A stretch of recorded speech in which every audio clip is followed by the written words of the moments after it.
Hey guys, what's going on? We are back with another episode of The Mummy's Mask. That's right, Mummy's Mask. I think the cameras are good. I think they're right. Oh, it looks like I gotta make a small, like I said, a small edit. Bam, we are good to go. Myself, my face bigger. Make big face? That's not playing. Let's try that. Okay, that must not be working again. Perfect. So I think we can try this one. Did you break something again? No, it's just Roll20 doing Roll20 things. You broke it. Basically. All right, guys, we are back. Whoa, I'm on another side today. You are, in fact. I decided to move the cameras as per request of a particular goblin, but this way it now looks like that everybody's eyes are on Neferani. Everyone's looking at me, and I'm very pleased about this. Yes. I'm okay with this. Everyone I have no is. problems with this either. I clearly need to be a kitty streamer. Wow. A kitty streamer. You see what I did there? Yes, I see it. Are you sure? Because I want to explain it. If not, I like to explain jokes.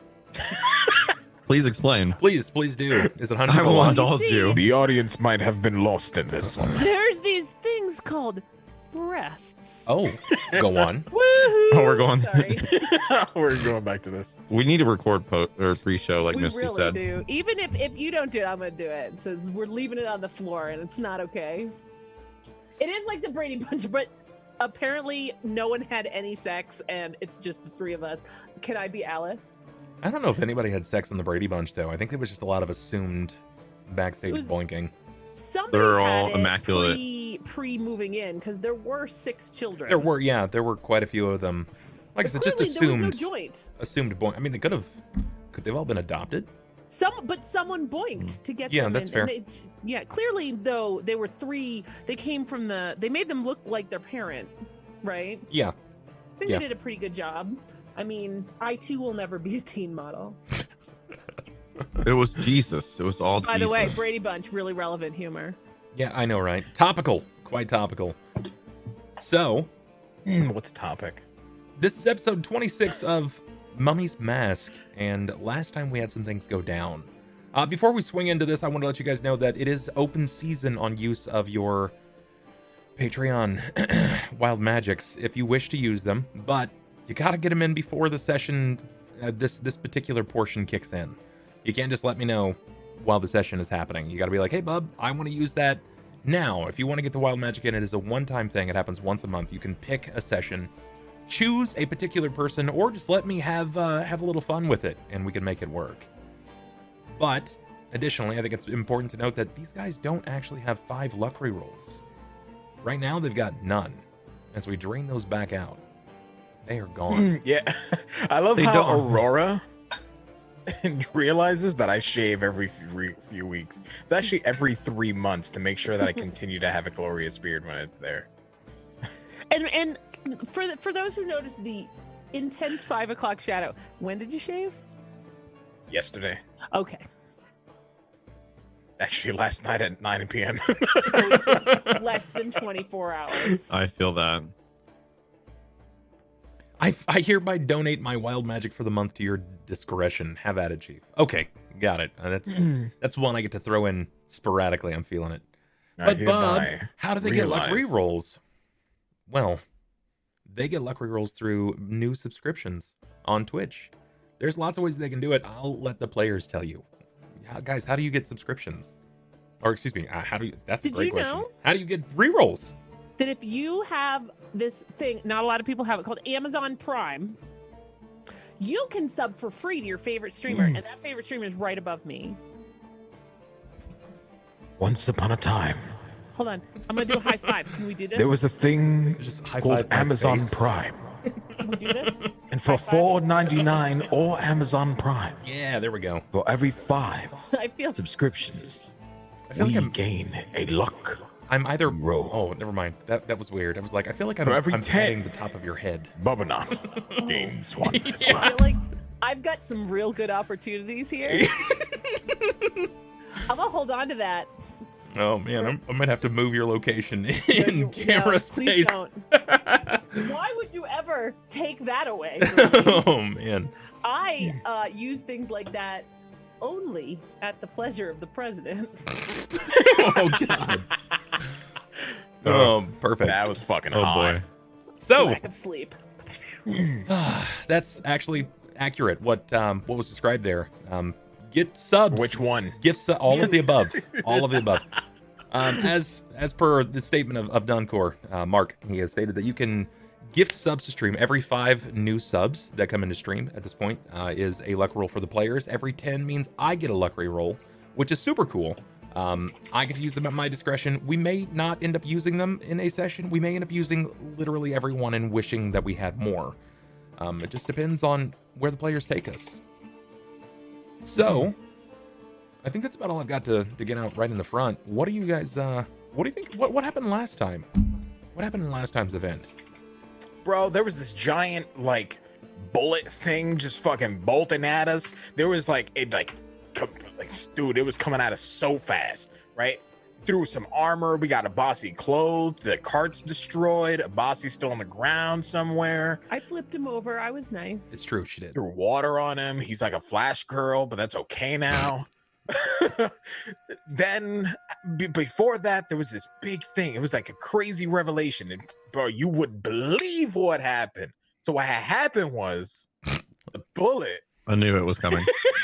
The bullet impaled itself on a statue, but it wasn't any ordinary statue, bro. Let me tell you, it was some real shit. It was the statue of Lamashtu. You would shit. not believe the plot twist. I will not believe it. I will not. Stay a while. It's almost like we were there. I don't remember. I really need to get my sound in stream right now. I'm just putting it out there because I'm gonna have to say them. So I apologize for my verbal sound effects tonight. I'm okay with this. I would much rather the Bill O'Reilly fucking we'll do it live. That's that is literally the theme of my stream. yeah, it's basically same. Doing Same. it live. Yeah, in the middle of my the pre-show, which was Witcher 3, I stopped and I was like, I think I want to learn a little more about the Go XLR. Who wants to sit and watch me do that for a few hours tomorrow? I like it. And they were like, I mean, I guess, man, that sounds cool, I think. So that's probably gonna happen. So Ryu, Yep. how are you doing over there, man? You're kind of silent so far. I'm Silent sentry. medicated, so All right. not as all over the place. I have sanded my gash. Same. Someone's gonna have to clip didn't that. we, Actually, didn't we yeah. clean that out? I hope we cleaned all of it out. tried. My luck. You tried. No, Oh, in game. Okay, sorry. You. no, not yeah. I haven't been to the beach recently, Nice. so Oh my god, phrasing is this is how we get ants. Are we not doing phrasing is- anymore? this is how we get gashes. Yeah. How? Hey, Okay. glass So swans. We found my god. That was cool too. you did find your god. You did in fact find your god. Our god is an awesome god, and she She's not actually. She's kind of a really horrible person. Yeah, but I'm a goblin, so like everything she does is tight. I mean, maybe just because you're a goblin doesn't mean you have to stick to the stereotype. Hey, maybe I should. How dare you assume my stereotype? I'm only assuming it because you are playing into it, sir. Let's see. Maybe there's some variance there for Ronan. Ronan has an opportunity to grow. Never really known any other gods, right? Pretty much just Yeah. grew up having Lamashtu as your go-to and been told that all other gods are weak and putrid or not at all good for, goblin kind. So this is a good chance. But yeah, you recognized immediately that this was a statue of Lamashtu. And Neferani was nearly impaled upon it, courtesy of the bullet lobbing itself from the earth. We saw that Donkor did everything he could to hold his breath and wait. It was intense. It was an intense moment. You guys, you were trying to figure out what you were going to do about Abasi, how you were going to get him to get back, especially in a timely fashion, which wasn't really going to happen. He doesn't really have much in the way of clothing, at least anymore, since it's been torn for Ronan's leg. And Yeah. then you guys, like, you additionally know that where are you going to take him when you get back? What's the plan? Talk to me here. Let me feel through it. Hear what you got.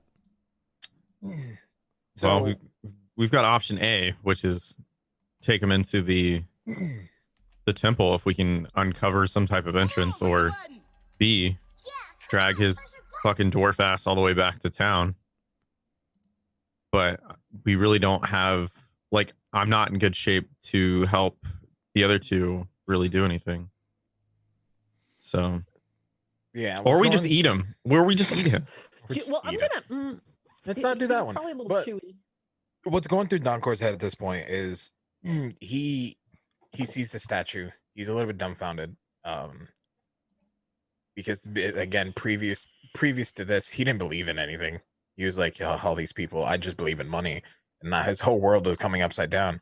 So he wants nothing to do with this statue. So he's trying to leave as quickly as possible. Right. Right, he is. He is leaving as quick as he possibly can. But you know that your cart is now destroyed. You've got to figure out a way to maneuver him back. Your goblin, who's not exceptionally heavy, is under significant battle wear. So they're in kind of a rough spot. So then that really kind of leaves Donkor and Neferani. What do you guys think you're gonna do here? The only thing we can do, take over the world. I knew it. I knew that was It's the same thing we do every night. every bub. night. That's right. Yep. I don't know. It's a very interesting situation to be in for Donkor. He's going to try to convince the group to, you know, let's drag him at this point, because there's nothing else that they can do. If they can, you know, prop them in such a way where maybe Neferani and him and Donkor can, like, you know, use their body weight to try to be like, hey, let's hold him until we get there. Maybe he can at least take a step, if that's even possible. Sure. But you know, it really all depends on Homeboy and then Neferani. It does. Yeah, I mean, I feel like right now I'm kind of covered in sand and really slightly like as soon as the adrenaline, like I went right over to Abasi and kind of flipped him and was like, dude, right? Like brushing sand and trying to make sure he was still like with us and didn't shuffle off this mortal coil. And as soon as like that kind of fades and I have a second, the adrenaline dump is probably going to be pretty friggin' huge, right? Because she just almost got eaten by a Coors Light, basically. An enormous. Oh my god! In my head, that's what it is. Going back to the Coke bottle. Right. Silver bullet. Sorry. The Coke bottle is an entirely different animal. Okay. Yes. Okay. That's a dick. Alex, that is a story that you will never hear. That's right. It's a tunnel snake. That's what that is. It is the largest nope rope. Yep, that'll do. Coke can be dangerous, but now my 11-year-old is curious. Thanks everyone. That's a fun conversation.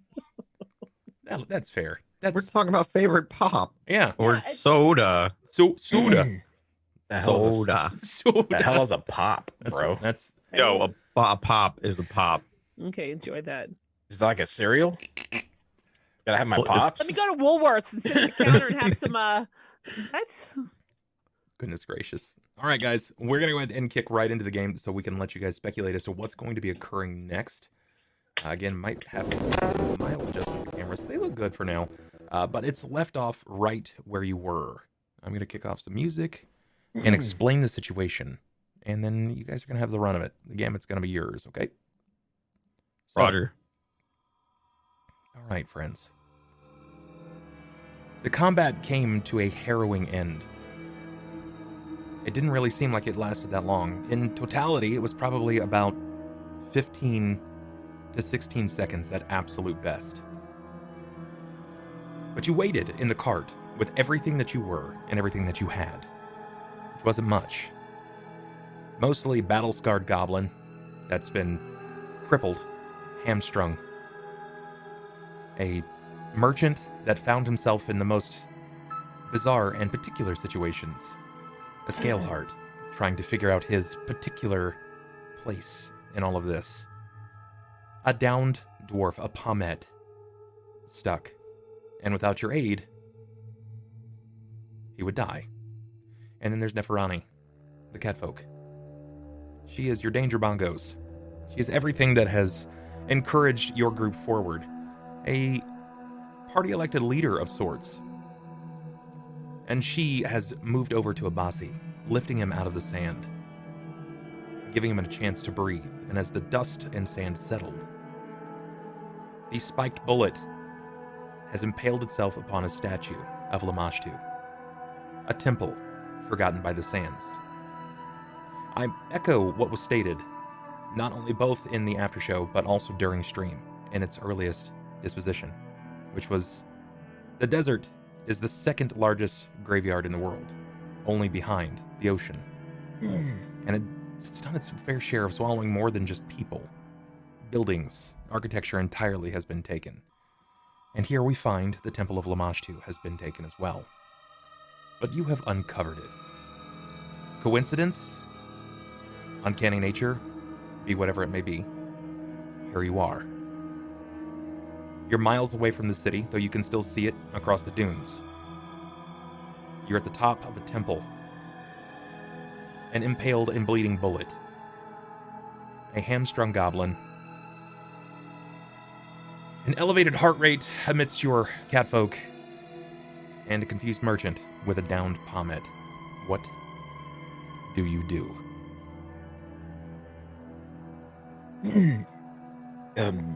Neferani, how's the bossy? He's okay. He's okay, right? He's fine. Like, do I He's have to- fine. Okay. You can still see this. The sand is stuck to the inside of, like, just crusting the eyelids at this point. Bits of it stuck to his lips, but his eyes, though he's lost complete control of his body, his eyeballs seem focused entirely on this statue of Lamashtu. So I'm gonna take my water. He's okay. He's okay. And while I say that, I'm gonna take my water and pour. Like, I'm gonna try to be like gentle about it and not just be like into his eyes, but like try to drip it like into corners so that it flushes out his eyes a little bit, and like wet his mouth to take like and kind of tip him, like try to desand him, his face, anything that looks uncomfortable. I'm gonna try to take care of. So while Neferani's doing this, Donkor is going to walk over and he's going to take one of his water skins and just pour it onto his face. Meanwhile, The gas wasn't good enough. No. Ronan's leg, he's just like looking at his burned leg now. Just like listen, I'm that cat picture. The fluffy cat where he's like, yeah. Listen. I want the goblin is praying to whatever that is. I want nothing to do with it. So we're taking Abasi and we're leaving. We'll drag him if we have to.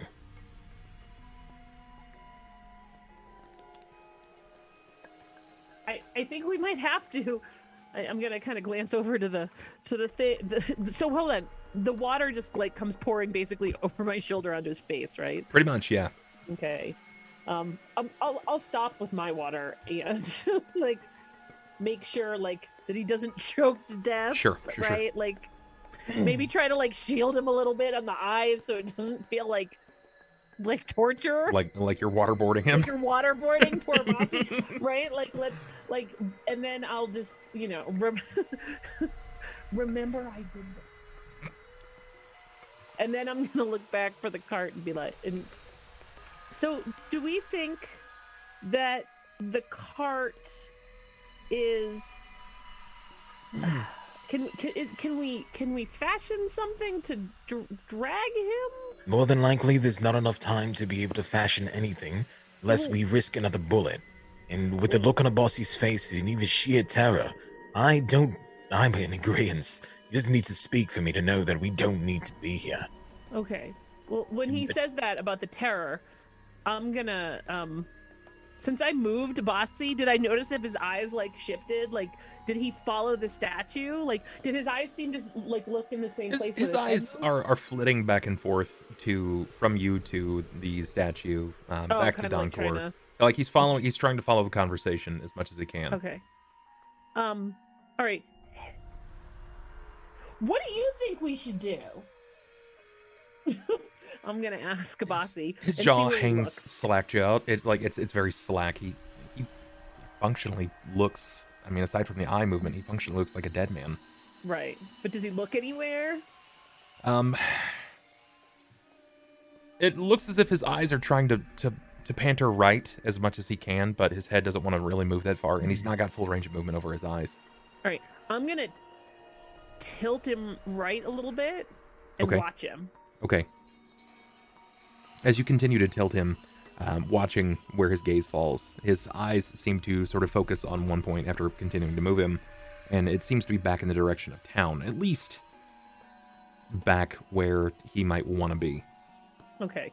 I'm going to lay down next to him and try to get my eyes to go where he's going. Do I see the temple, like the statue at all in my gaze? If you're laying down next to him, no, he can't really see it. Okay. The best you can get is like the tip of the tail of the bullet, which is still like partially kind of flicking. Should we go okay, so you think we should go right to town. All right, then he's heavy. I mean, I can pull him, but it's hot. Right? I'm guessing it's still daytime. Well, I mean, we wouldn't be... Well, one of us pulling him would only, probably wound him in some way. We'd have to carry him, and between the two of us, I think we can. He's injured, so there's no way. Although I don't think he's listening, because he's praying. Well, he can't do much of anything else. He can hear us, I mean, praying or not. Is there like a heavy blanket in there, or something that we there can was a tarp. Put two sticks on? There was in fact a tarp that they were using to cover him. Okay. Admittedly, it's not great. It's just it looks like oh my, I forget what the type of material it is. It's like a canvasy. Sort of canvasy, but it's like old potato sacks, right? Like it's burlap. It's like a burlap cover. Yeah. Okay. So can we I'm gonna, what do I have in my sack? I'm going to take my bedroll and put it under his head to kind of give him a little bit of like, just in case he gets another douse of water that he doesn't drown on me. Okay. Like give his head a little prop. And I'm going to go over, not realizing that I could probably use the bedroll for what I'm trying to do. Understand it? And go over and see if there's like 2 equal length poles that are like 5 or 6 feet long, that we could that have from the decimated thing that we could maybe hook up into a makeshift almost stretcher. Okay. Is there anything like that? Yeah, just let's see. Let me take a look at your character sheet. There's probably a few things that you can do here. I mean, I could use my blanket. Let's take a look at your skills. Ooh, moved it. You've got craft. I would also accept survival. If you wanted to use craft or survival, someone could functionally use these skills to try to fashion a device to help carry him. I've got survival if you want to ask the goblin to help you, but you'd have to distract him from the monolith or whatever it's called. Well, I mean, I'm about to all right, I'm gonna make something to try to drag him back because Donkor, I think you're right. One of us we're gonna have to carry him, but if we can make something to carry him, at least for part of the way, I think it'll go faster. Ronan, if I could please give me a perception while they're doing that. Oh, that wasn't me. Sorry. It's an 8 or a 14. 14, I guess, with the bonus. Yeah. Very good. Ronan, while Neferani's explaining that she's going to be doing this, you're still continuing to pray to the statue of Lamage too. You notice that the creature, the bullet that has impaled itself upon this spine, this spinal column that is erected from its palm, blood is starting to pour down the spine the length of the fingertips.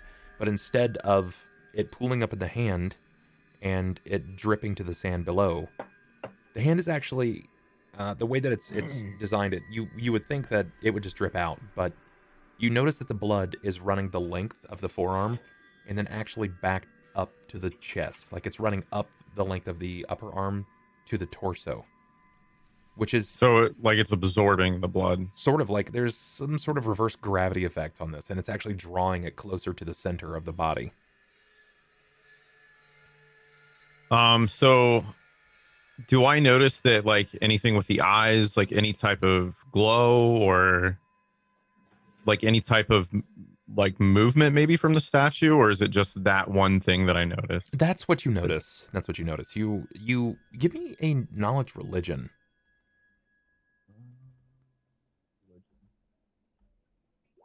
Ah, shit. A Oh, baby. Net 20. Blood for the blood god. This is good. This is like this is an unrepenting sacrifice. Lamashtu always welcomed sacrifice. Anyone that would pay tribute was deemed good in her eyes, and this was like leading lambs to the slaughter. In this case, you allowed the bullet to impale itself on the statue of Lamashtu. I'm sure there was a very different method of doing this, at least for the sake of the religion itself or for the sacrament, but you are very well aware that this was deemed a good thing, and that any kind of font or locale that was dedicated specifically to her, it seemed like blood was welcomed. But you never saw any blood. It's like it never tainted the statues or anything like that. So you're never really sure where it's gone, but that it's a good thing. And it might mean good fortune for those two whom welcome. Yeah. So I'm gonna put my hands on my head like this, and then I'm gonna be like, "Oh, Lamashtu, accept our sacrifice and help us, please. Also, I'm hungry." And then I'm gonna turn and look at the group and like, kind of like nod, like they should do the same. I'm gonna craft my thing. No. Even if I see him, it's gonna be one of those like. Donkor's not gonna pay any attention to this at all. He's too busy now trying to attempt to help Neferani. Okay, sure. You one of you two give me a survival, the other give me an aid. If you're gonna aid another, whoever's gonna lead rolls the survival or the heal. Who's gonna lead? Neferani's leading. I'm just aiding. Okay, then you've got to give me either a survival or a heal at +10. One or the other, not both. So just roll whatever they are, and if you break 10, then you're going to add to her success. Okay, I can roll both. You roll one or the other, whatever is higher for you. Oh well, they're the same. So, bam. That's, It didn't matter. that's really good. That's really good. Neff, let's see what you get. Heal or survival? I did survival. Oh, you did? Okay, Yeah. perfect. So, yeah, you got a 16. Very good. Because normally it's going to only offer 2. He succeeded. He's offering 4 on a natural 20. So he's going to be granting a larger modifier. The DC on this was really low. It was right around 10. But we'll just say that with your successes as high as they are, because you broke it in a modifier of significance of 10 or greater, then you're going to be able to fashion this quickly and quite well. It's going to at least be of craft, and it's not going to fall apart on you in your distance across the desert. So you believe it's functional. You believe it's going to be enough. It's going to be a pain in the ass dragging him because he's every bit of like 240 or 250 pounds. Ronan's probably not going to be a lot of help either. But as you're describing this and explaining this, and you hear Ronan making his very out loud prayer, you do notice something as you're trying to focus, but you can't help but have your eyes drawn to location. As he continues to pray, and he stops and he looks back at you, after it seems as if he's finished his prayer, you notice there is a split in the sand. The sand starts splitting right through the center, leading all the way up to the statue itself. She's smoking! I don't think that's supposed to happen. Yes, it is. What's not supposed to? Whoa!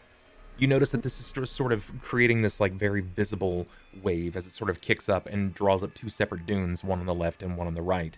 As it parts ways, it seems to create this almost natural sandstone decline, leading to a face in the pyramid. There is some sort of opening, a door of sorts,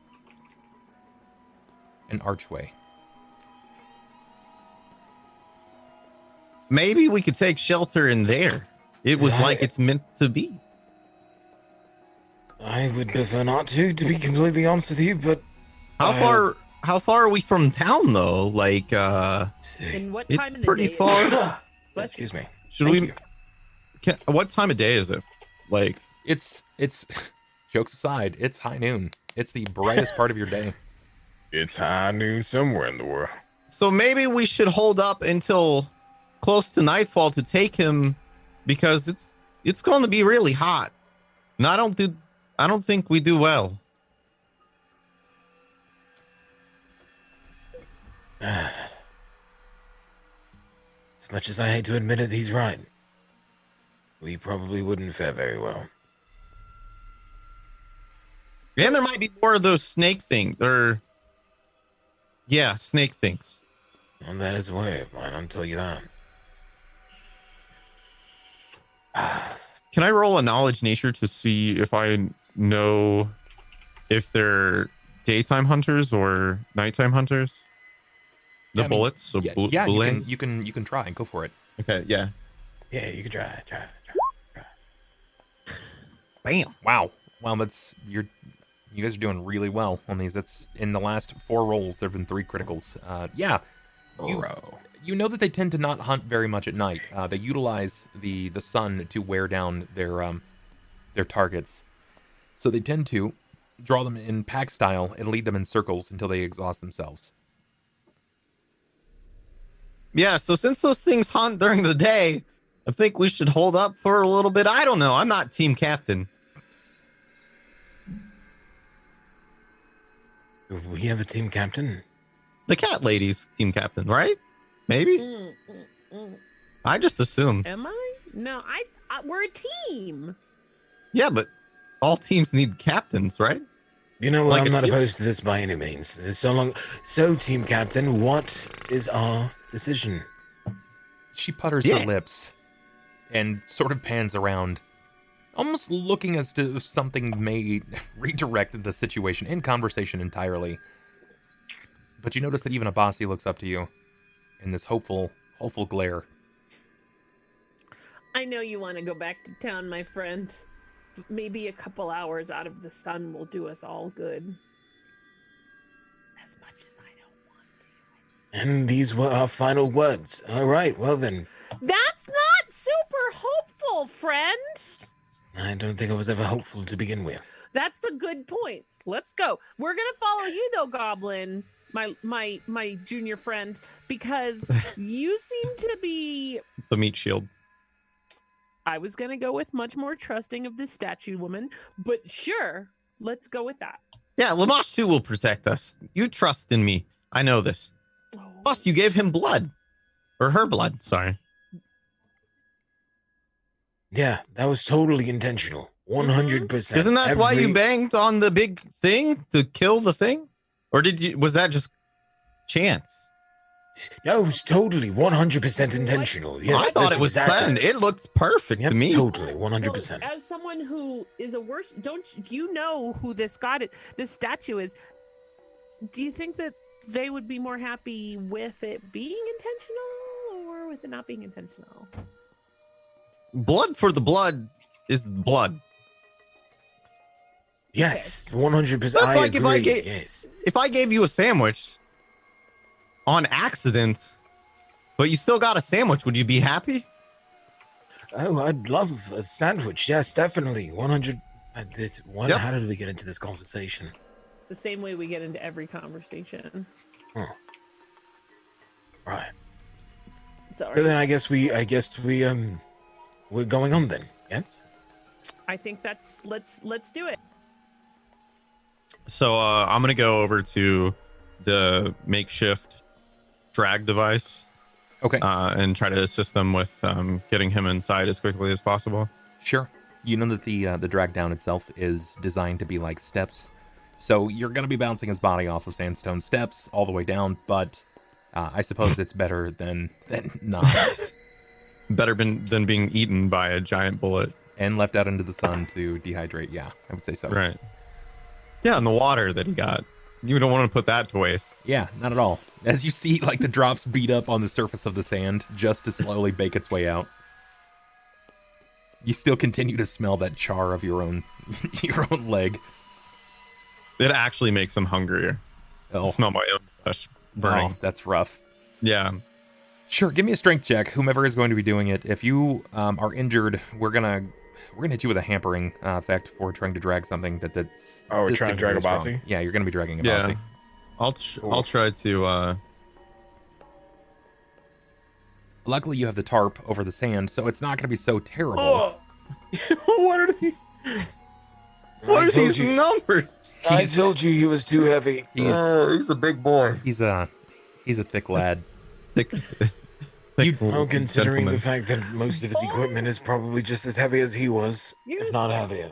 Yeah. So you want to give that another heave ho, maybe get better footing. It's definitely hard to get footing in the sand, but let's try it, I guess. What are the chances? Move! I'm gonna Nick Burns this. With the combined efforts, the three of you will be able to draw Abasi down the steps with an audible thud of his body bouncing off the stone. You hear this, the tongue lolling in the mouth, slapping across his jowls before you finally reach the bottom, and you can hear him trying to breathe, but his tongue is blocking the path. So it's like, Can someone make sure he didn't bite his tongue off? Oh, God. I reach and I just pull his mouth apart. Yep, it's still there. the tongue is just limply hanging backwards in the mouth. But you can feel little gouts of air as he's trying to gasp at this point. But you can see that the archway is tempered and darkened. It looks almost as if it's nightfall inside. How long is this gonna last, Abasi? I'm sorry that you have to go through so much pain, but I'm sure you'll be up and at 'em in no time. You've been through worse. Anyway, now that we're here, I'm going to stay right here, and I'm not moving at all, not an inch. You're about 15 feet away from the actual mouth of the archway itself, and you can't see past the archway. Maybe it's just because it's pouring down sun into your vision, and it's dark inside, and your eyes haven't had a chance to adapt. Maybe it's something more. Yeah, because I am definitely not going inside. Nope, not at all. Yeah, but it'll be cool in there. You know, there's... Maybe find provisions. Maybe more water.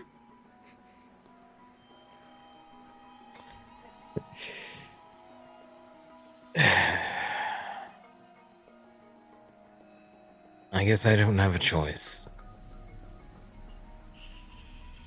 You're really looking for every excuse just to be like, all right, you guys got Abasi, I'm out. So do you pull him inside of the building? Do you take cover from the early afternoon sun? I mean, yeah, I guess if everyone else is pulling him, Donkor follows. Okay, give me one last strength, please. It's going to be easier here. Hoggers. What? 19, wow. Neferani, just a full monster here. 18. Neferani and Ronan doing the full strength of this all. Donkor is still a little apprehensive. You've been apprehensive the entire time, and getting down here, you've even exhibited, you've expressed your disinterest in this, and it shows as you don't really give your full strength to this. Luckily, dragging across sandstone has been harder against the various ridges of the steps, and you've managed to pull him inside. The three of you note as you're getting closer and closer and closer that it never seems to lighten inside of the temple itself. It remains dark. You're inches away from it, and you still can't see anything. Just the light and forays from your peripheral vision and behind you. You succeeded in your strength. Do you stop to wait? Do you reach into the darkness?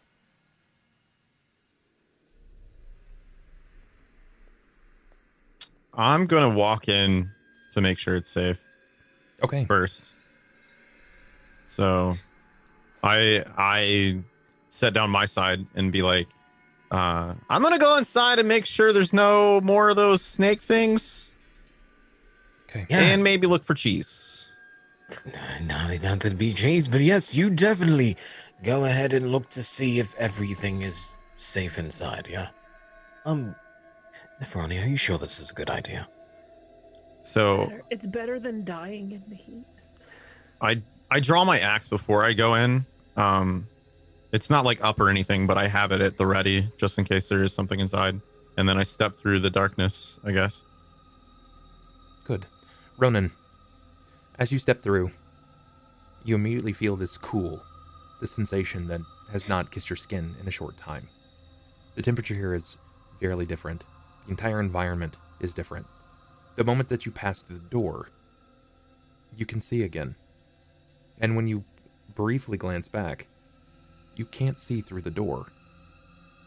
You know that you walked through, there was no door itself, but the archway is completely blackened, as if there is some veil. But you felt nothing touch your skin. The only thing that touches your skin now is cold. This cool washes over your body. It's like that menthol sensation when your endorphins kick in from a resting limb. It's numbing to a point, before it normalizes. Just as you had feared that you may have baked in the sun and died out. A small part of you fears that if you stayed here too long, you would freeze. Do you venture forward or do you call back to your allies? I want to see if there's anything in the room that looks dangerous or suspicious, maybe, or like somebody's been here. So I'd roll a perception, right? Sure, go for it. 16. 16's really good. Yeah, it looks as if someone has been here, even in recent past, probably no more than a few weeks at best.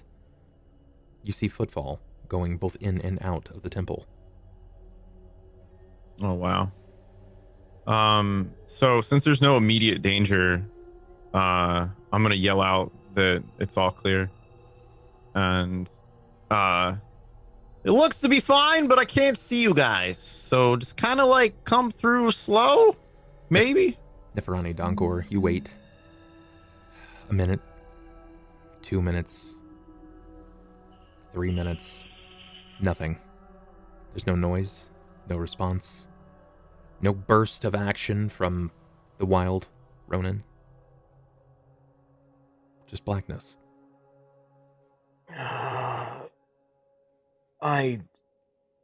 Neferani, this is against my better judgment, but I'm going to go see if he's fine. All right, Donkor. I'll handle him. Donkor will just walk inside. Okay. Do you slowly purse your way through? Is it just with a single finger at first, a hand? Do you just put your toes inside to see what it feels like? What do you do here? Just continue to walk in until he finds Ronan. The moment that you walk through, it's sort of like walking into an entirely different environment. This cool hits you, it's a wave. It's sort of like walking into a natural cellar, a wine cellar of sorts. Not freezing, but cool enough to keep things chilled. And you can see him, Ronan. He's looking back. Okay, you can come in now. He seems to be yelling out. He's very, very loud, probably 15 or so feet away from you.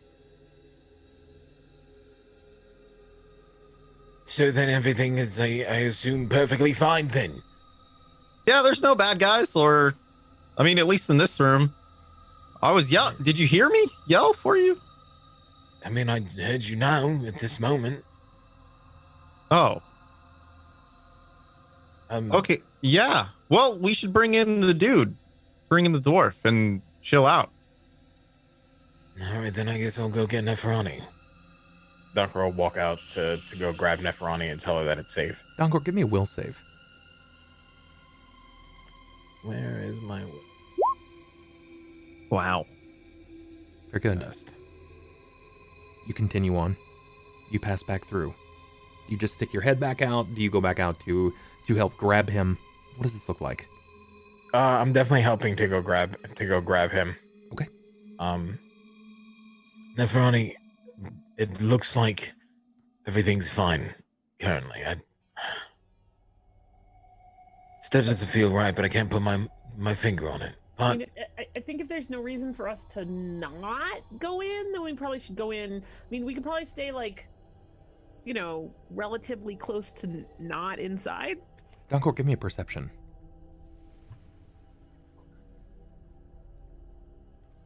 there we go.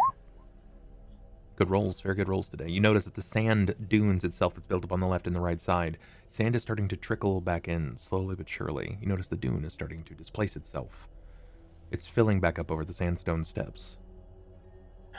Well, I don't think we have a choice of getting back out at the moment. So, unless we leave now, but then that kind of, defeats the purpose. Again, I thought this was a bad idea to begin with, but I guess we have no choice but to just go inside. And I just start dragging Abasi in. Okay. You've had it drawn up around your arms at this point, and you're already kind of at like a leaned gait as you drag his body inward. You think for a moment you hear this brief argument, a plea from him, that it could just be his tongue lolling back into his throat as he gasps again. But you draw him in, and the moment that your head passes through first, you feel the cool sensation, welcoming. See, for the others, for Ronan, his green skin stays relatively cool. For Donkor, he dresses the part. He stays as wrapped up as he necessarily needs to, but Neferani, your body is covered in fur. It is the easiest for you to overheat. And you welcome this. It's reprieve. It feels nice. Basking in the sun is one thing, but in the sun above, in the middle of the desert, with black fur, wouldn't take long. You'd fall into fits of exhaustion, hallucination, and you would just be claimed by the desert as well. But you enter inside, and the cool kiss of the temple welcomes you. A breath of fresh air. Ronan stands. Or he sits. What does this look like? What does the room look like to me? Like what's in the room, and like is there several pathways, or is it just one? Inside of the temple itself, it looks to be that either the room itself is painted a very dark color. They've used some kind of unnatural dark stone internally, or it's just got very, very limited lighting. Even with your eyes adapting, you notice that it is incredibly dark in here. And while you can see each other, some things seem to almost like diaphanously blend in with the rest of the environment. There are sconces that you can tell, but who knows how long it's been since they've been lit. The floor itself is this light stone to clear and verily define the walking paths. It's about 20 feet away is the end of the room itself. It's about a 15-foot wide room. Looks more like a hallway than anything else. Okay. So I'm gonna stand probably at the far side of the room before I feel like I'm still within good range of them, but to still keep an eye out to make sure like nobody's actually in here right now, or just keep my ears open. Whoop, whoop. That's the sound of the gift sub. Yep, we got 5 gift subs. Thank you so much, Noct. That's our first luck reroll for the night. Hell yeah. Whoop, whoop. That's the sound of the gift sub. Whoop, whoop. That's the sound of the gift sub. Anyway. You wait, Ronan. Just beyond you, where you have stopped, there is what looks to be a descending split, a fork of sorts that seems to descend downward, and it spins as it descends downward. There is no straight path. There's only down. Okay. So I'm just gonna just wait, I guess, until they figure out what's going on with him and maybe get him resuscitated. Okay. Okay, you guys are, I mean, it's back to you. The floor is totally open. Well, how long are we? Looks like the sand is. There's no right way to say this, but I think there's no way out of here currently unless we can find a way to get the sand out from the entrance. You mean like it closed? Wait, are we stuck? I mean, the sand was definitely piling back in. Neferani, when you peer behind you, there is just a black veil. You see no light shining through whatsoever, but you felt nothing touch your skin or your fur. So we're stuck.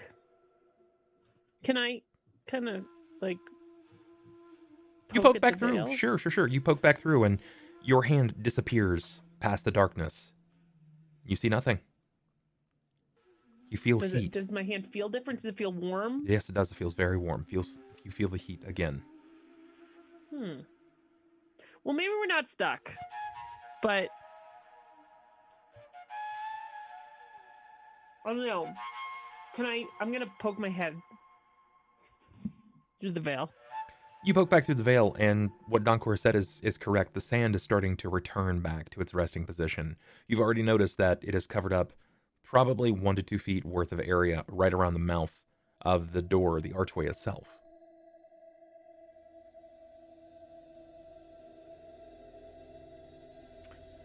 Okay, we're not stuck, but we're almost stuck. This is right here. This is our chance. We can stay or go. I mean, well, that's definitely what I said as we dragged the bossy into this room, and he flailed around and saying, which, I definitely don't know what that means, but if I could translate, it means don't go in there. It's a bad idea. That it's too late for that now. So, but not, I guess, really. I honestly, we're here now. I think that I feel as if our choices were to die in the sun or to die in here. And I feel as if we have a better chance here. Well, it's definitely not cold in here. I don't have enough water that we're not going to waste. So the only way that I think that we can even manage is, again, against my better judgment, going, I guess, further. Maybe there's another way out of some sort. Or let's do it. What would I roll to see if I could remember something? Like if I wanted to remember anything about maybe the potion or something that was used on him to negate his movement. Oh, I'm talking about Abasi. Abasi, gotcha. Yeah. There's a lot of different things that could be used here. You're not really sure if it was a potion or if it was a cut or if it was an aroma. You've got to know its method of entry first. But wouldn't I know that because of how he gets his victims there? Like when he sedates his recently acquired slaves or pit fighters. Wouldn't I know that method being in his company? I mean, maybe not necessarily though. Just because you were a primary fighter he didn't tell you exactly how he acquired new subjects. Also, additionally, he didn't do this effect. This wasn't him. Oh, okay. This was he just bought them, and whoever was transporting, that's who administered it. Okay. Had I seen this before? Have I seen them come in sedated? Probably a few times. But because you're not native to the area, you would have quite a difficult time trying to determine this. You could try. It would be a heal check. Your DC is 25 because you're not native to the area. Yeah, I was looking more towards looking at the duration of the effects. Like would it take him 2 hours versus 12 hours to come out of this? Do you have any familiarity with poisons? I don't think so. His own skin. You could try. You can always try. It just comes down to a good roll. You have to roll exceptionally well. Maybe you heard of something, right? Like passing information. Okay. And that would be heal? Yeah. Okay. I wish I would have taken that instead of intimidate. Oh, it's not that well. It's not great. As far as you know, I mean, if they wanted him dead, he would be dead. But right. Some of this stuff can take hours. Sometimes they start to come back too, but their bodies are never quite back to full sway and full motion for a few days. Sway. Okay. All right. Well, that was just what I was trying to inquire about, was maybe I would know how long it would last, how long we'd have to stay here to try to because we can't carry him very far. If we have to travel through this place, we're not going to make it very far. So do you stand guard here? Do you allow someone to sort of sentry forward and get a brief glimpse of what's ahead? You should probably come up with a plan, a formation for this. Yeah. So what's the plan? Do you want to keep going forward, or do you just want to wait it out? Well, I don't see any other way. I'm gonna use a perception to see if I see anything around the room that might look odd. Very good. The only thing that seems odd to you is that this place has a lot of footfall through it. And it looks like it's semi-recent, probably in the last few weeks or so.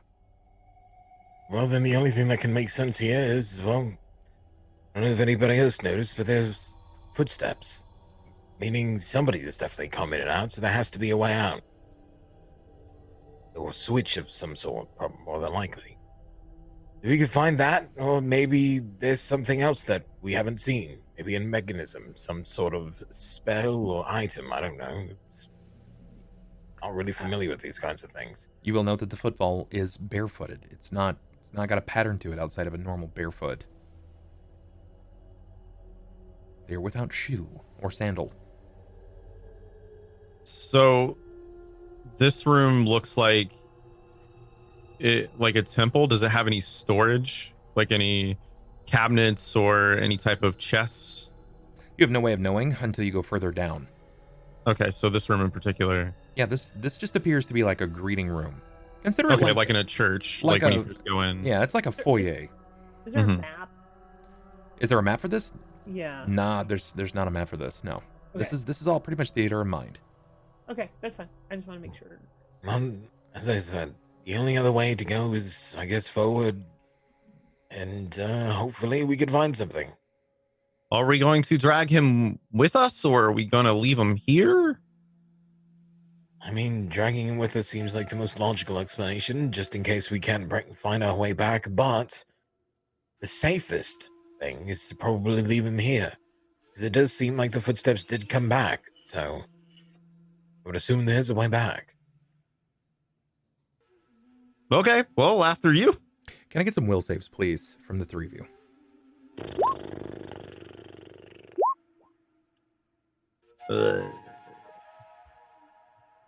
I can't dab. Mine was only 14. Okay. Donkor, Neferani, you pass. Ronan, you feel this cool breeze sweep across the rear side of your neck, from the left to the right side, almost as if it's the lips of another, maybe the lips of a lover, and they say your name. It draws to you, and when you turn to follow it, the sound echoes off of the walls. Which name do they say, though? They say Ronan. Okay. Actually, they say Silver Eye. Moon Eye. Moon Eye. Yes. Yeah, But speak sorry. of Silver Eyes. I just ignore it. Okay. I just brush it off as me going from really, really hot to really, really cold, and brush it off as just my head kind of playing with me. See, under normal circumstances you would, but you failed your compulsion. Oh, that's right. It's drawing to you. Maybe you resist as much as you can naturally, but you're in the temple of your god. Everything that you've ever known. And they've called out your family name. Now, Neferani and Donkor, you know immediately there was something, this tension, this snap in the air. It almost felt like something was passing through the room. You know immediately that there was some sort of convulsion effect. But Ronan, his head turns. And before he can say anything else, before he even realizes it, he's sort of walking in the direction. He's not carrying anything. He's not aiding. He's just moving in the direction of the steps. He's not far at this point, 10 feet. Ronan, before we walk forward, would you mind helping with Abasi? Yes? You two. I don't know. I heard something weird. I mean, Yeah, sure. It's So- probably a breeze of some sort. I mean, felt something, but heard. Neferani, No, They you didn't know, hear anything. Neferani particularly, you know that this was a magical effect. You felt it. You felt this before.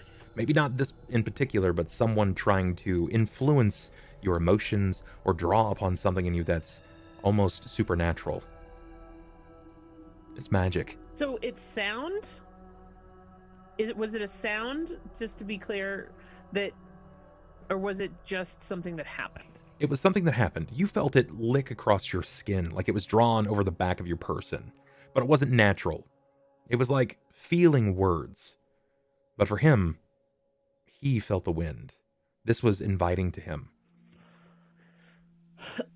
Okay, can I try to cast distraction? I mean, I guess it depends. I'm sure I can try, but I don't. It depends. Let me put it in chat.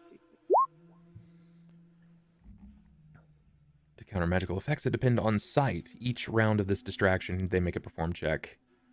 Any creature within 30 feet of the bard, including the bard himself, or an illusion by pattern or illusion figment, may use the bard's perform check and result in place of their saving throw. If after the saving throw is rolled, so to counter magical effects that depend on sight. So this wasn't a sight-based. It's not. It's not a sight-based. Okay. So I would know that. That's a really good call. But it's this in this okay. particular occurrence, it is not sight-based.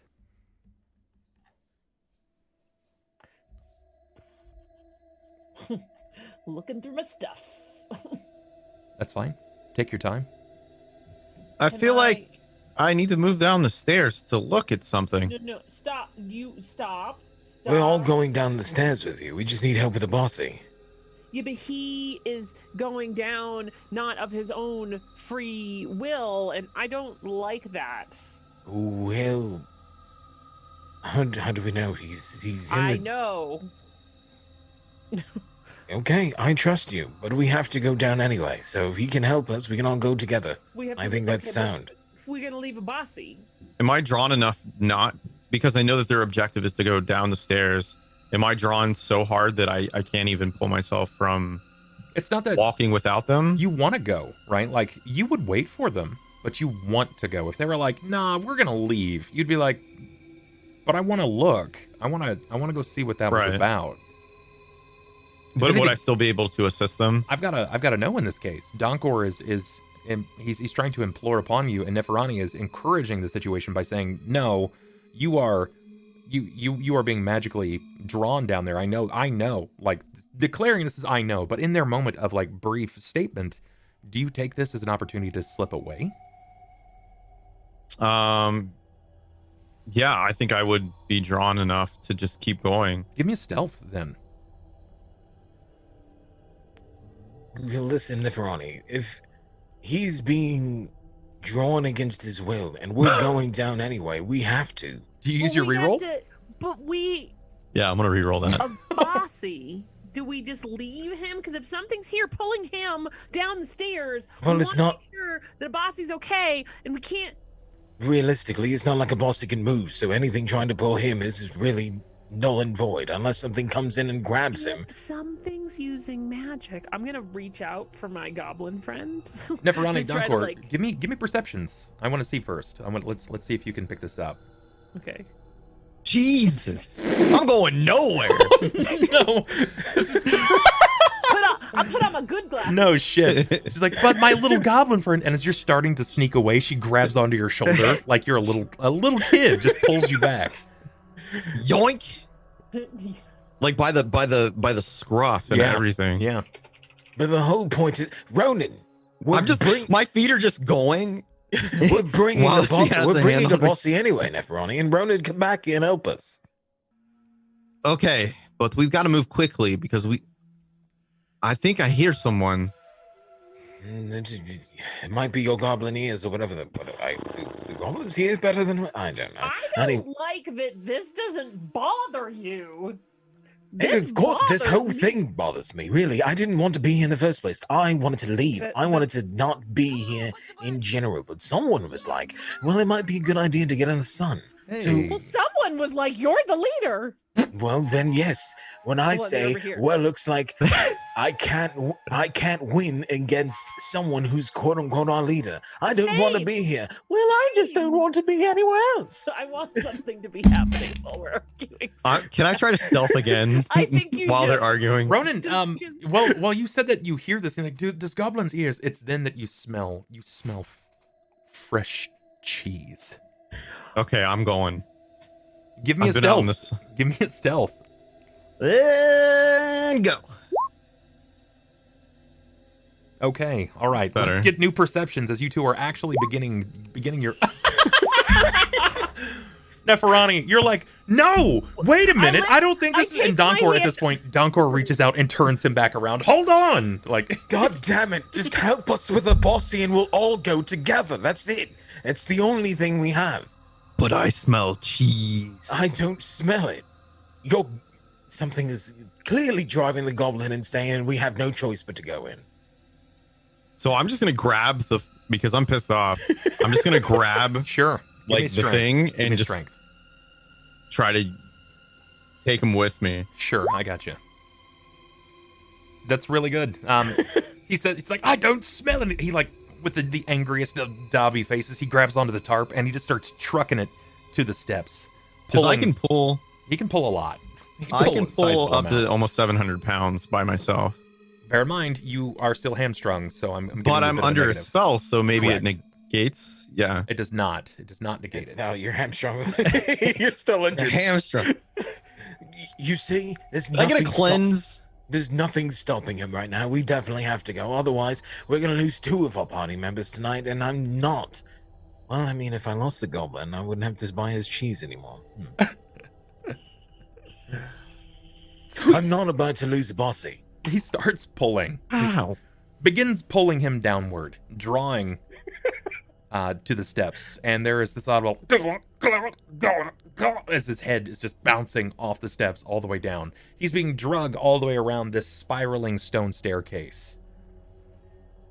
Do you follow Sorry at for- this point? I'm sorry for raising my voice, but if we argued all day, there would be nothing else to get done. So, let's go. Perfect. That's what I like. That's what I like hearing. Good. Sounds good. You guys pull at this point. You pull as far as you can. You follow up at this point as well, just to make sure that your ally is safe. And it leads down for a while. It probably spins 6 or 7 times. Battered and bruised, he'll find himself on the lower of tiers here at the Temple of Lamashtu. And it leads into a large chamber.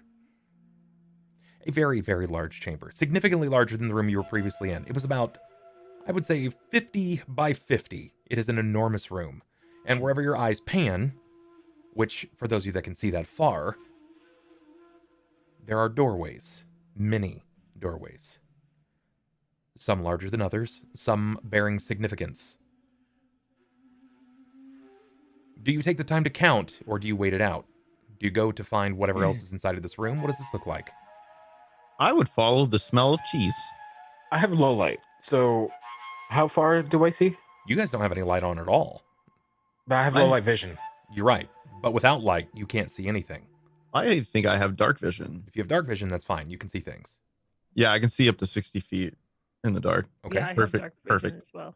Donkor's got low light. He still needs some source of light. And bear in mind, you are in a cold temple. As hot as you were, you still may never know when you need fire.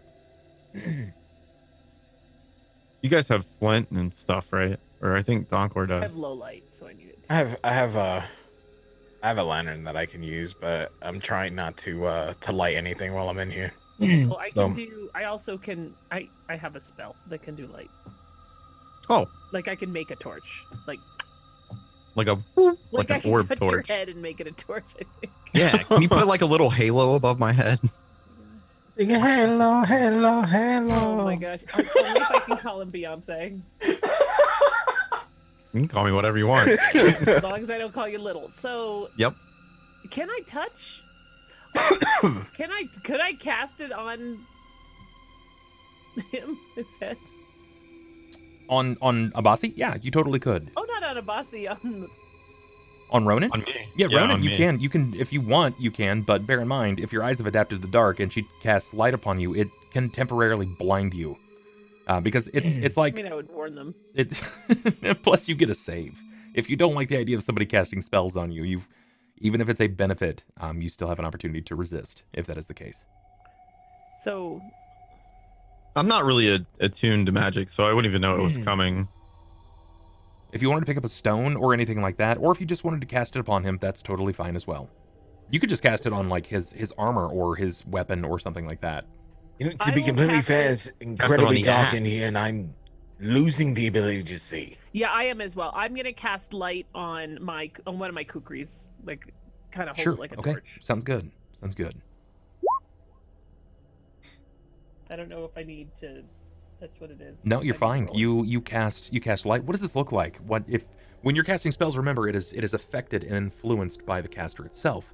So is this just like a snap ignition, and your kukri is emitting light, or No, I need a firefly, so I need to like rummage in my bag for like I feel like the freaking bird. Ugh. And I'll just like kind of distastefully.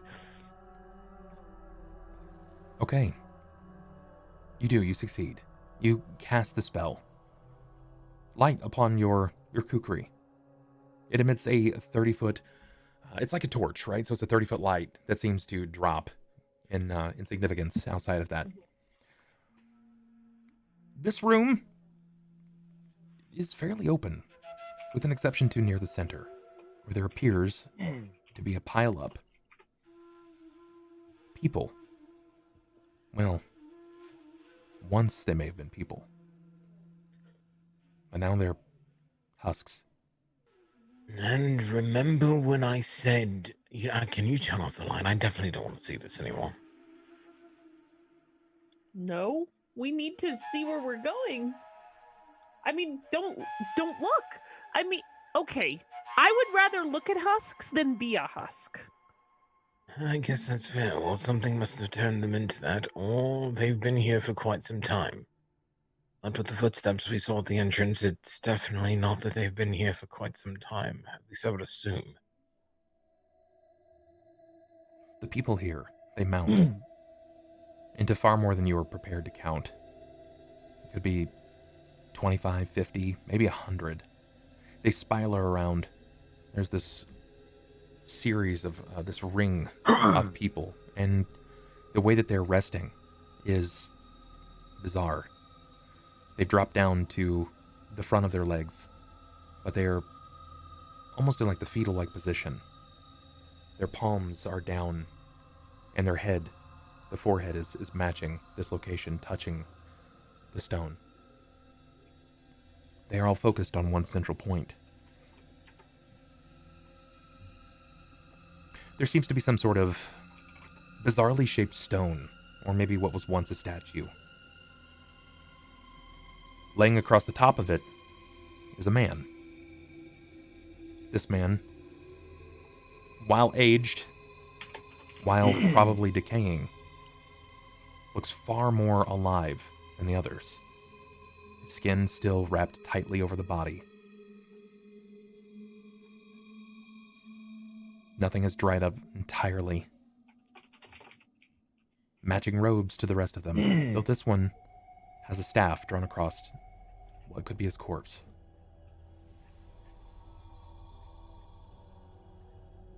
Ronan, the smell of cheese is drawn to the center.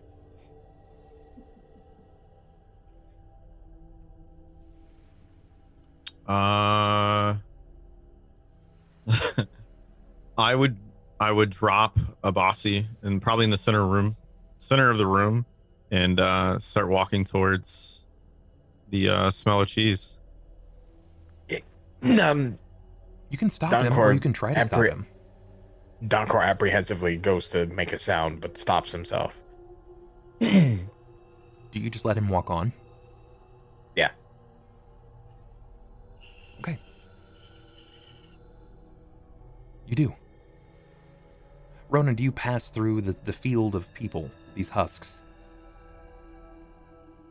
Yeah, I'm pretty unfazed or unaffected by dead bodies, so I would just walk past it like it wasn't anything.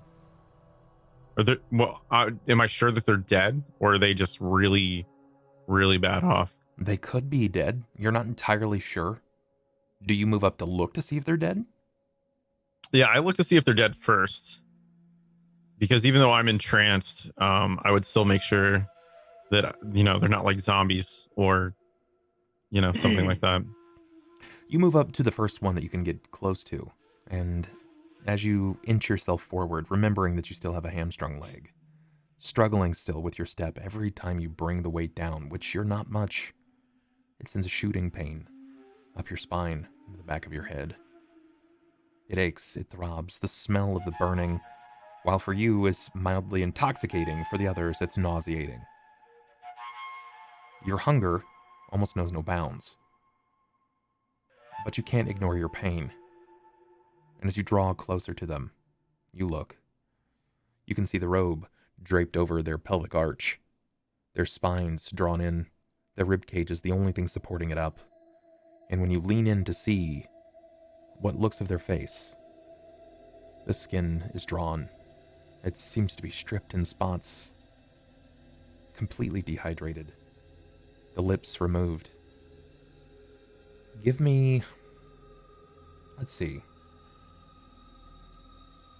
Do you wish to move to get like a better look at them, or to search them, or do you do anything like that? I would try to see their face, like to see if there's any breath, or so I would move kind of to the side of one of them and try to see if there's any breath or heartbeat, any type of movement, anything. Okay. When you move up to get a better witness of their face, you look closely. Try to see what you can gather and muster from it. But when your hand touches the back of their head, the skull breaks. It's like paper mache. It splits like foam, and dust seems to pout upward in your direction as the head sort of rolls to one side. The eyes are missing, the lips drawn back, revealing teeth just barely clinging to a row of just ivory at the top. And as its body lurches to the side, it hits the next. And it creates this pattern, like dominoes. The bodies begin to lull and fall to the side, and dust kicks up in waves as they start spinning around. Donkor and Neferani, you're watching this as this domino effect of bodies start to fall to the left. And as it comes back around, not only does it clip the body just to the right of Ronan, but it hits the body in front of it as well. And it continues to roll. Now it's creating a spiral effect all the way into the center. Well, that explains the body's definitely a lot older than we thought, and this is where I say we're in trouble. But are we? That's not natural. No matter which way you put it, that's not natural. Well, I mean, we were almost attacked by a giant sandworm. That is 20 natural. minutes ago, so- This is not natural. I don't know. I feel a little safer right now than I did then. But not. I mean, I hear your concerns. Trying to be good, leaderly. Can I do any kind of knowledge, like dungeoneering, like knowledge religion, to see if I know anything local, or You like, can what try. the heck? Yeah, let's do. Oh, that's good right there.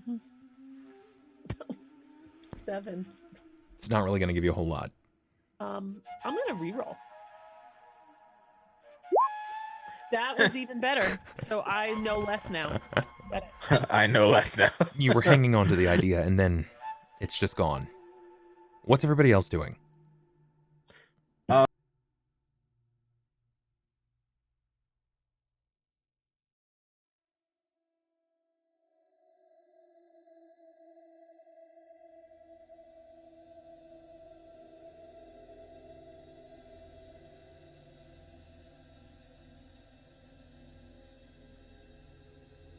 All right. So, Ronan, what about you?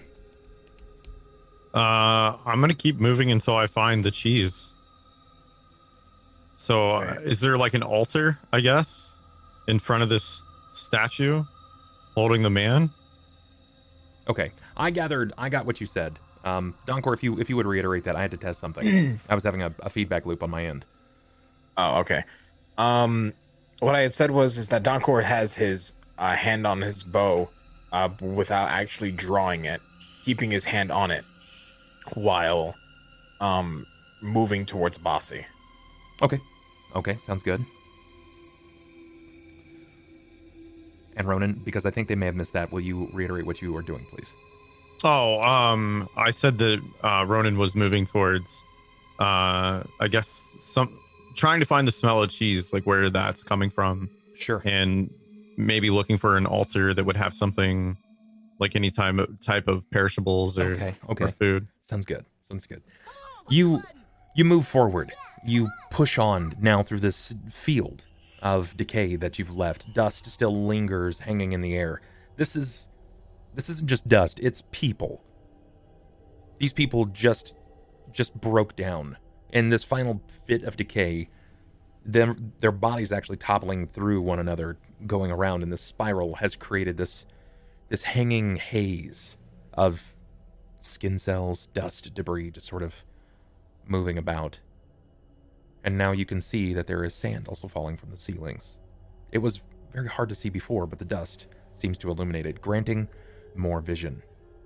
And it looks like we've got our third luck reroll at this point. Thank you very much, Fear Parable. I appreciate that. Fear. Fog.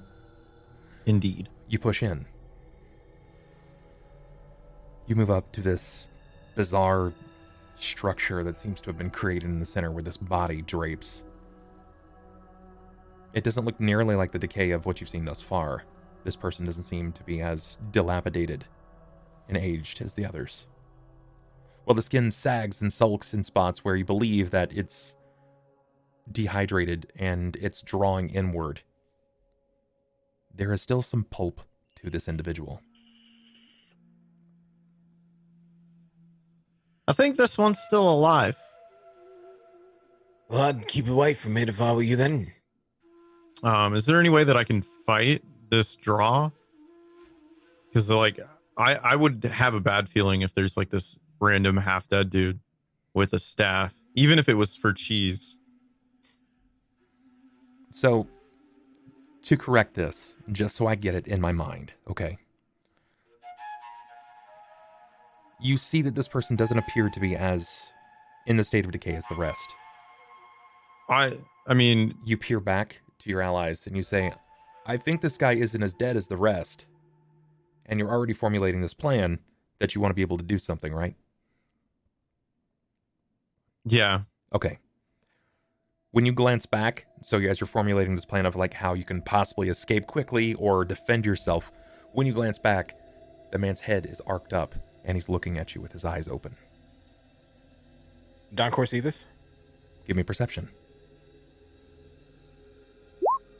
Yeah, you can see this. Donkor is probably going to ready his bow. Do I see it with 15? Yeah, you definitely do. I Home Alone style scream. Like, and I don't want to do it in the mic, so basically, but with some sound. Like, I have a little bit of decorum, but sure. Like, so maybe it wasn't like aftershave, but more just like water, and I slap my face real hard. Like, ah! He looks up to you, Ronan.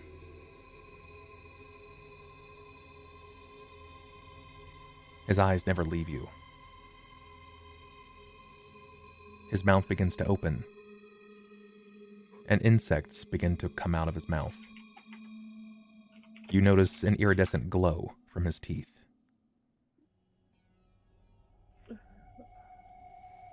We're not here to disturb the temple. We were just merely seeking shelter from the sand snakes. If you allow us to pass. Ugh, flee, Moon Eye. Oh shit. What? Do I recognize that language? I have Sylvian catfolk in common. He's not. Is he speaking catfolk by any chance? Is he like meow? He's not. Go ahead and give me linguistics. Let's see what you can determine. Oh. So it's gibberish. Got it. It could be gibberish. It could be a dead language. It could be like ancient Osiriani. But you don't think it's just words. You think it's a title. Is Abasi with, like, did we drug him Yeah, with us, right? you drug Like, Abasi down. I'm gonna go over with the knife and be like looking for any kind of, like, are you freaking out? Because I'm freaking out. I would have heard him say Moonai at least, right? Yeah. What Moonai? Explain what Moonai?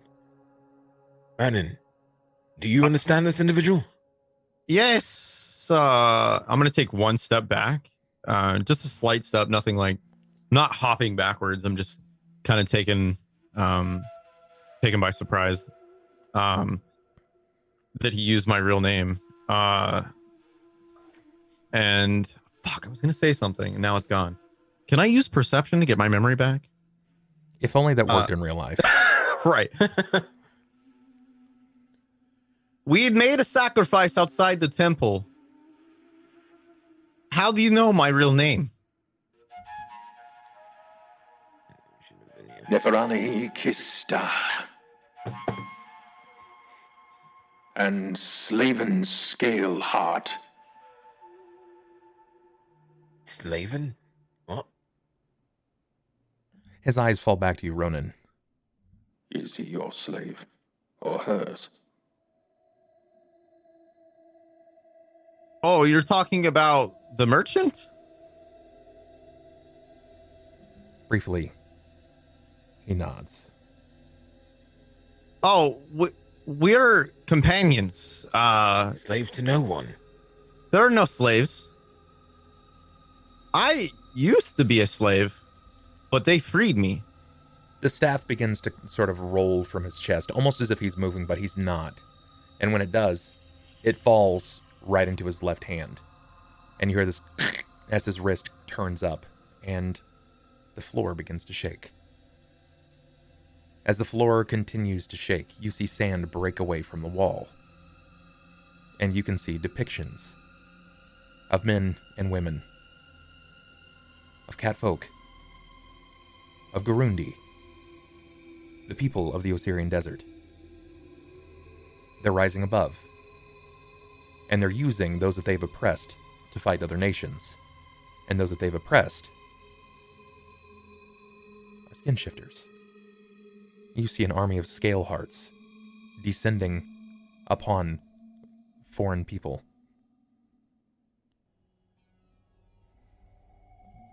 Look at your history. Well, it's a history that I know nothing about. How'd you know that I was a Scaleheart? And as far as I know, I look at any human. I beseech the truth. Those that wake the temple and call to the Sacred Mother of Lamashtu. Each time his maw moves, it seems to almost grow in color. The lips are starting to become full again, and his cheeks, more than just the arches of the bones, they seem to be filling out.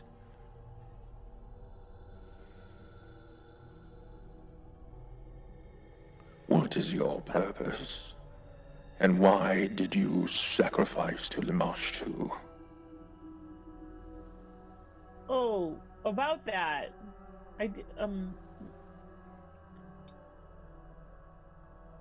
Tell me how you feel about that sacrifice. It is welcomed. We were trying to escape from a foe that was attempting to kill us. So,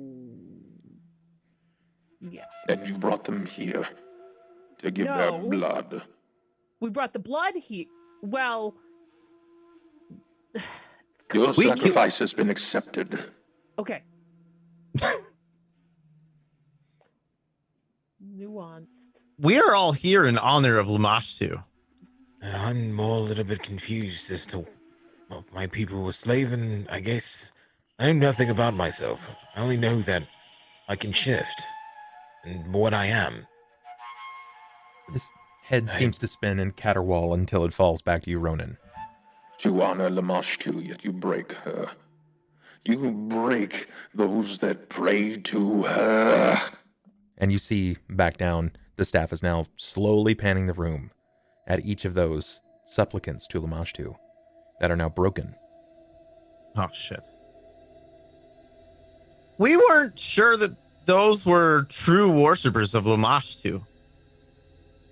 You could have just said it was an accident because you were trying to figure out what they were. I didn't know what else to say. It was an accident. We mean no disrespect or dishonor. We were invited by her.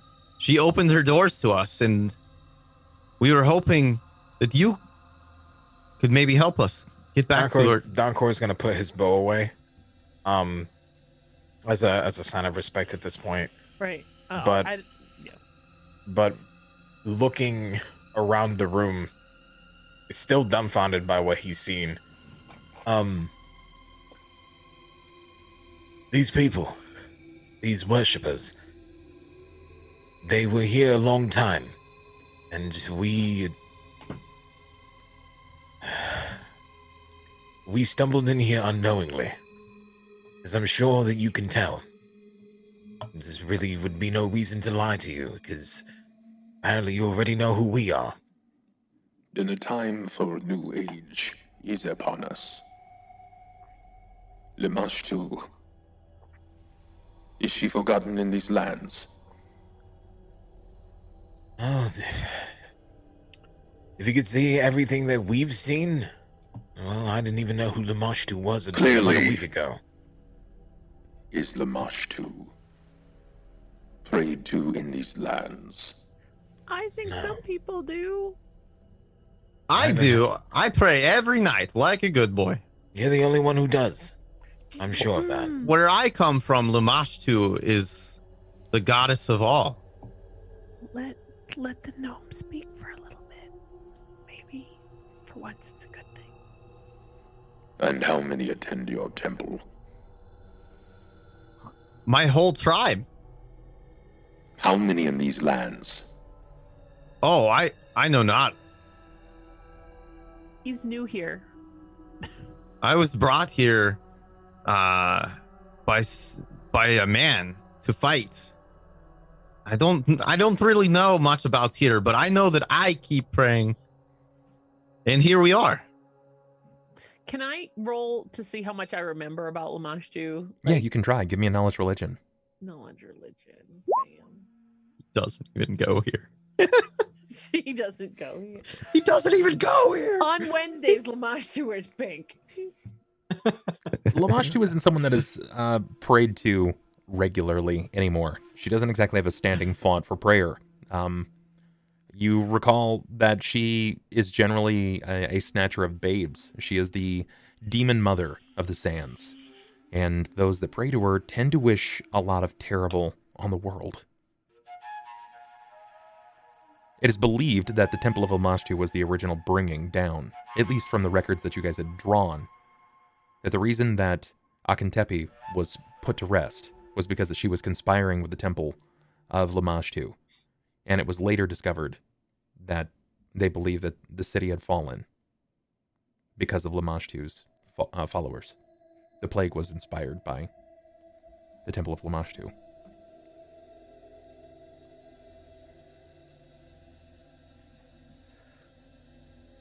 What? So. No, they're not. Lamashtu is not worshipped around here. As unfortunate as that may be to you. But what does the name Akentepe mean to you, if anything? Anything? What does Akentepe mean to you? Well, it means it's oh, well. Aren't you her thief? Will you shut your? I didn't say anything. A direct follower of Akentepe. I don't know that I would describe myself in that way, but that's certainly one interpretation of what has been going on around here. Well, we've certainly crossed paths with Okentepe recently. She seems to like me. Seems to like the dwarf, too. Akentepe still stands. She has returned. Returned is definitely a way to put it. Yeah, that's kind of our fault. Yeah. I mean, yeah. I mean, it's all depending on your point of view. His eyes and teeth begin to glow.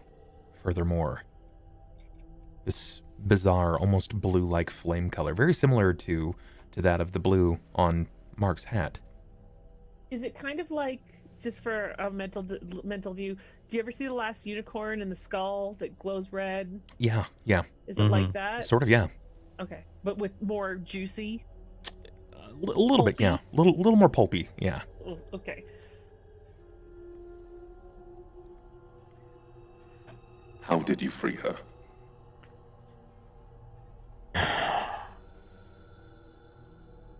We have to answer all of your questions, don't we? You are encouraged to do nothing. You have nothing to answer for. I ask because I wish to know if this time is ready for Lamashtu's return. Well, against my better judgment, yeah, well... It was more so an accident. Blood was spilled upon nearby her grave, where she was held, and that's all we really know. The right of nobility. You What? bled a noble. Push the button. Yeah, come on, push your button. Was there a protector at the grave? He's talking about Zanjifar. Yeah, She was sealed under the right of nobility. It would take the blood of a noble to free her. Oh, yeah, the Pharaoh's son was with us. that's Yeah. right, Zanjifar. That's right. I totally locked that out of my memory on purpose. Yeah, I can understand why you would do that. So the Pharaoh's son was with us. He did. That was his blood. That it was him. He is returned to his father.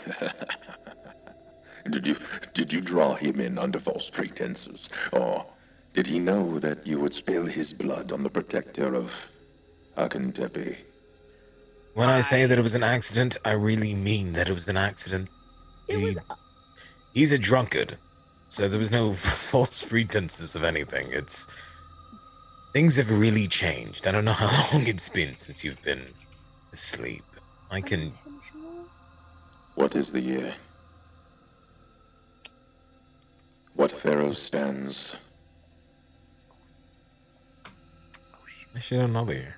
I was gonna say, I'm like, wait, game notes. I say the year and the Pharaoh's name. Okay.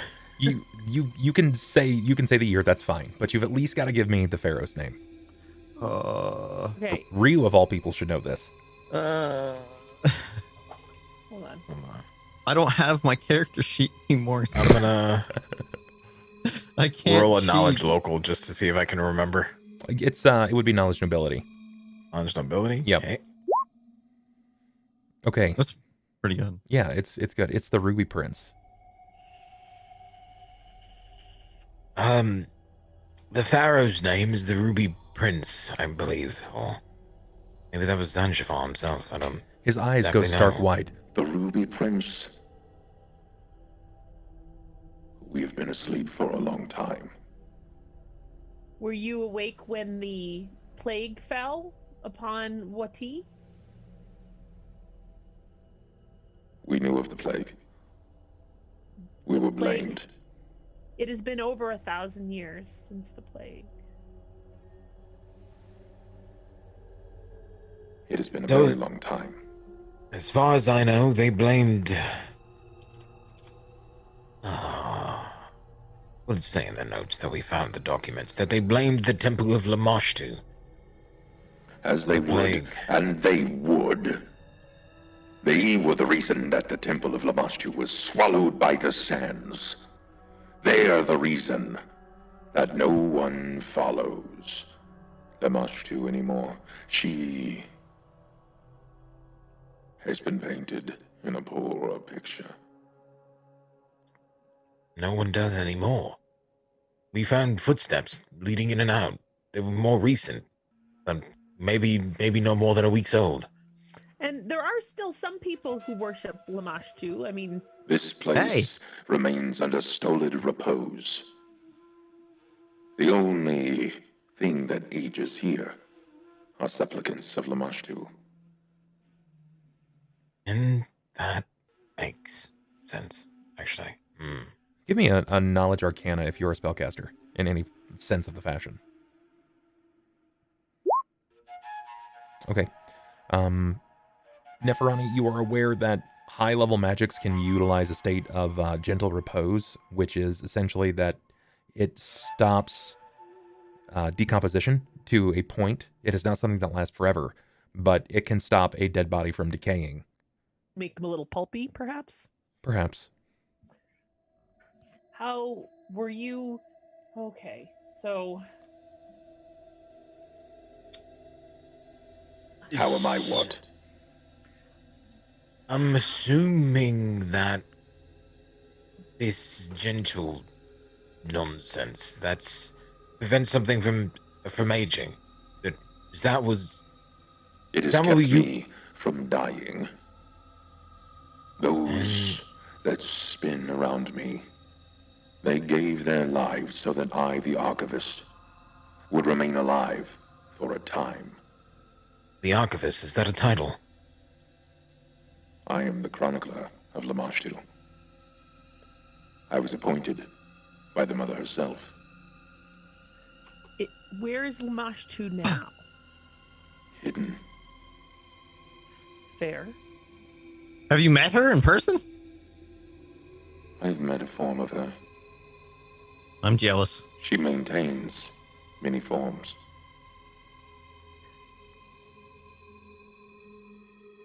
So the next question I have, is there a way out of here? There is. Is all of this information more than enough for you to assist us out? You have asked your questions, and I have answered as you have come in bearing information. I would be able to help you freed, but at a small cost. And what might that cost me? A true believer of Lamashtu must paint a crescent moon upon my forehead with their blood. I got plenty of blood. Oh, do you? You did have a gash in your leg. And what does that do? It will allow me to open the sands for you, so that you may escape back to whatever civilization that you've come from. And what is that all it does? I will remain freed. Will you return to your original form, or is this where you're at?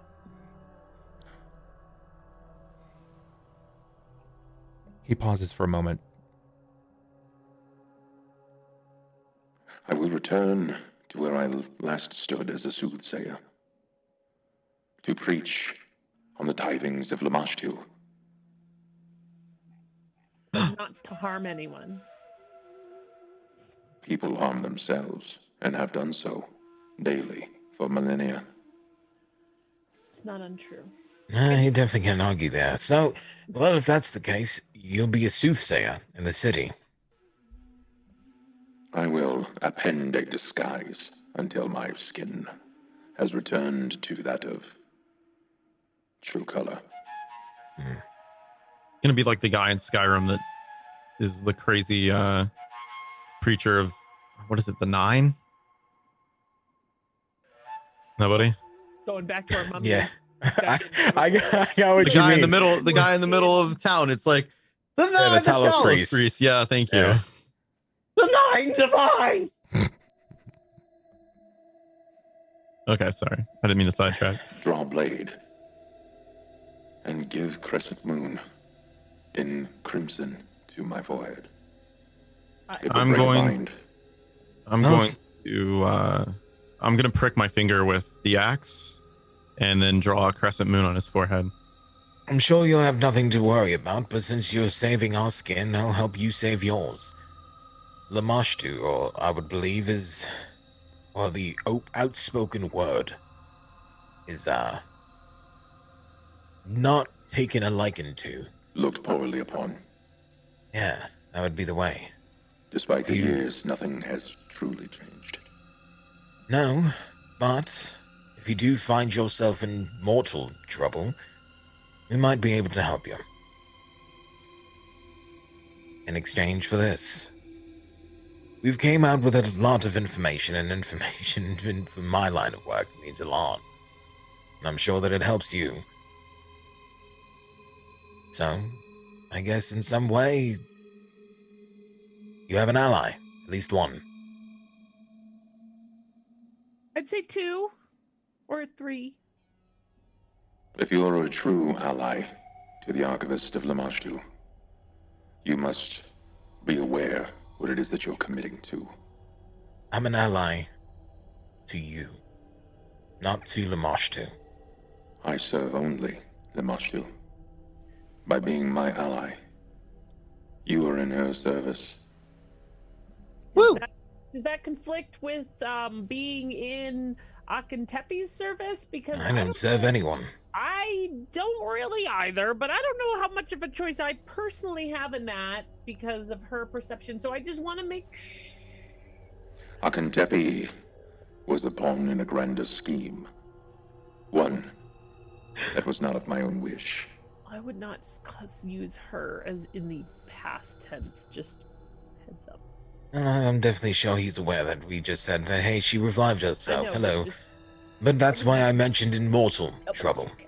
Not any other worldly. I don't dare mess around with godly matters. It's something that, well, for the most part, I knew nothing about.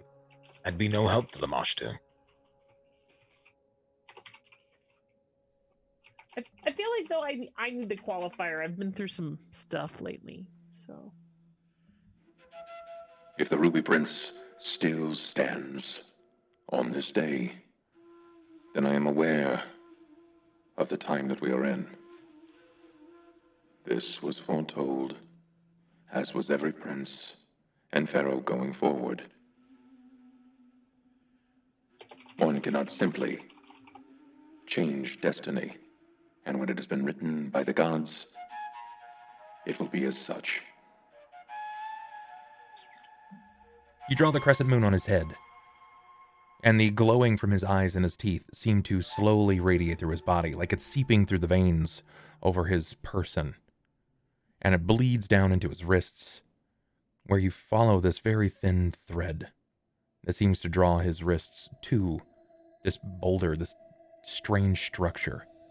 And the threads start to pop like guitar strings, this ping, before finally his hand sort of cracks away.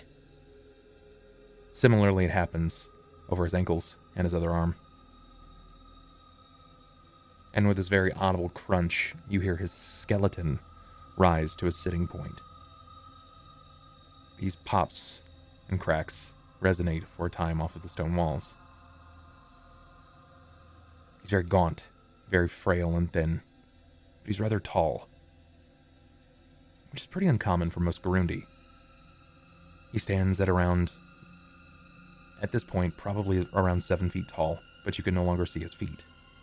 His robes drape and lick the ground. There's a stumble in his step, but he brings the staff forward, and you see little bits of this flashing light emit as it touches the stone inside of the temple.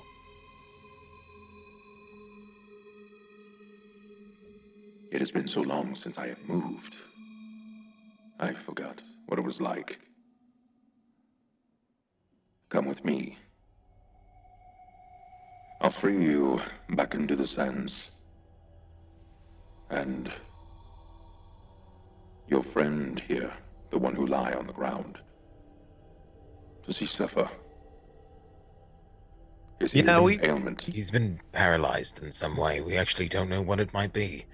He doesn't move good. And he's fat. I don't call you little.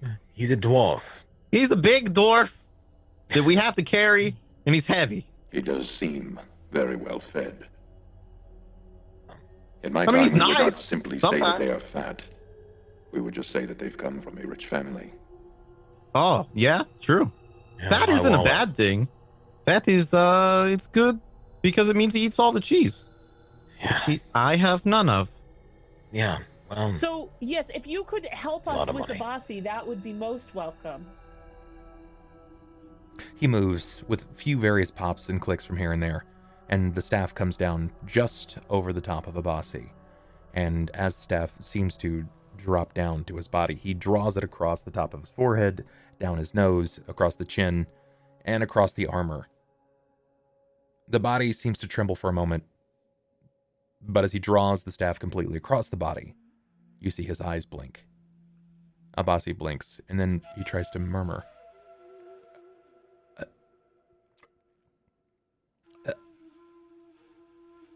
And then you hear this tone. It's the tone that you know that Abasi would release, of anger and fear. I'm not going to do the Scottish dwarf or the Irish Please. dwarf or whatever it is, because my voice doesn't have that level of pitch. I just can't do it. I would not do it. I would be doing it a large disservice. I want to hear it. Chat, tell him to do it. Chad can't make me do anything. Chad can't make me do anything. 100 gift subs right now. He'll Yeah, do it. 100 gift subs for him to do a bossy right Oh now. my God. I'll do 100 gift subs. I'll do Abasi. You can type it to me, and I'll do the worst Abasi ever. Oh my I God. mean, I can hear it in my head, dude. I can hear it right now. dude, I can hear guys Jackson, just- the guy in my head. Let's go, dude. You just Yeah. gotta I gotta can't get a little, roll my R's, or I can't roll any letters, so I would be like, Skrrr, Skrrr. skrrr. That was beautiful. I can Skrrr, boop, boop, boop. All right, we're actually going to take a short break here, give everybody a chance to go get something else to drink, run to the bathroom, do bio, do whatever you got to do. gift 100 subs, whatever. Yeah, you know, whatever. All the primes. When we come back, we will see what our chronicler, our archivist, offers them moving forward. So, don't go anywhere too far. Make sure to stick around with us, and we'll be back in just a moment, folks. BRB.